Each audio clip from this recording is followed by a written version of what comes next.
주회와 묵상 사이, 설교와 나눔 사이, 말씀은 힘이다. 날마다 주님과.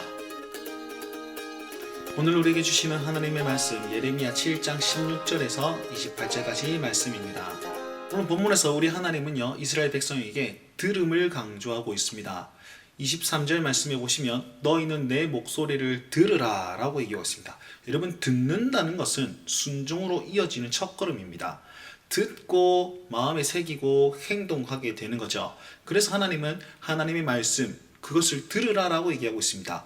그걸 들으면 하나님께서 나는 너의 하나님이 되겠고 너희는 내 백성이 되리라. 너희는 내가 명한 모든 길로 걸어가라. 그리하면 복을 받으리라 라고 얘기하면서 언약을 다시 한번 상기시킵니다.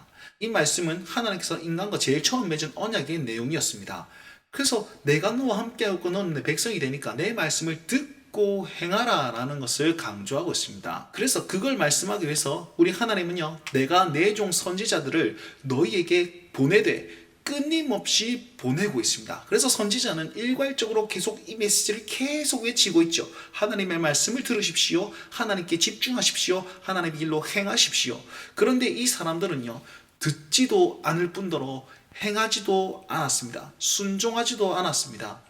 내가 그들에게 모든 말을 할지라도 너에게 순종하지 아니할 것이다.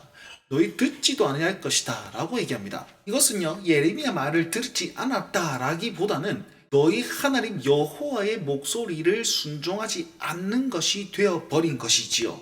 예레미야의 말이 예레미야의 말이 아니라 하나님의 말인데 그것을 무시하고 순종하지 않았다라는 것입니다. 그래서 돌이켜 주의 말씀을 듣는 자리로 나아가야 된다는 것입니다. 그러니까 하나님께서 이제 어떻게 합니까? 이스라엘 백성들이 자기의 말을 듣지 않으니까 이 예레미야에게 이렇게 얘기합니다. 너는 이 백성을 위해서 기도하지 말아라. 그들을 위하여 부르짖어 구하지 말아라. 간구하지 말아라 그럽니다. 이유가 뭡니까? 하나님이 너의 간구를 듣지 않겠다라고 얘기합니다. 이제는 하나님이 이스라엘 백성의 중보의 소리를 듣지 않습니다. 이 사람들은 회개하지도 않고 그나마 있었던 중보의 그 메시지도 들으려 하지 않습니다. 듣지 않았더니 하나님께서 듣지 않는 것이죠. 그럼 이 백성들은 듣지 않고 뭘 하고 있습니까?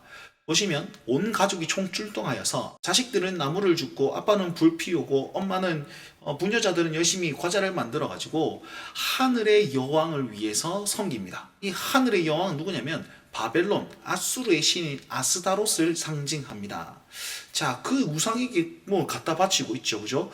그리고 그들이 또 다른 신에게 전제를 붓는다라고 하고 있는데 이 전제는요, 하나님께 액체로 드리는 제사였습니다. 그래서 액체를 이렇게 붓잖아요. 그죠? 그들이 다른 신에게 전제를 부은 것처럼 하나님께서는 노하여서 나의 진노와 분노를 너희에게 부을 것이다. 이렇게 얘기합니다. 이 언어 유희거든요.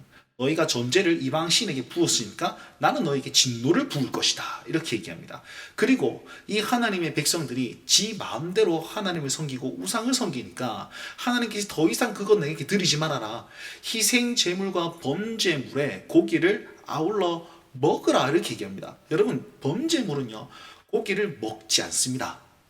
먹지 않고 하나님께 모두 다 태워버리는 제물이 바로 번제물입니다. 근데 그것을 먹으라는 말은 드리지 말라, 내가 안 받겠다라는 것을 의미하고 있죠.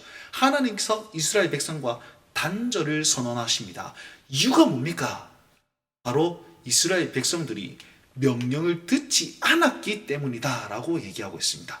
듣지 않고 자기 마음대로 행동하였기 때문이죠. 왜냐하면 22절 보면 애굽 땅에서 인도하여 낸 날에 내가 번제나 희생 제물에 대해서 너에게 요구한 적이 있었냐? 내가 너에게 제사를 드리랬냐?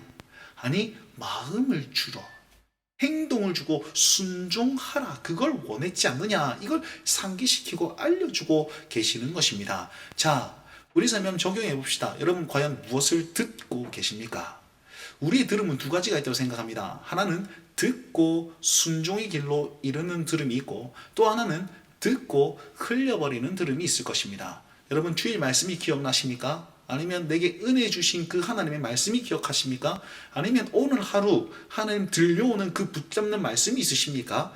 그것을 붙들고 순종의 자리로 나아가는 그 행함이 있는 들음이 여러분의 삶에 있으시길 바랍니다. 오늘도 주와 함께 하십시오. 날마다 주님과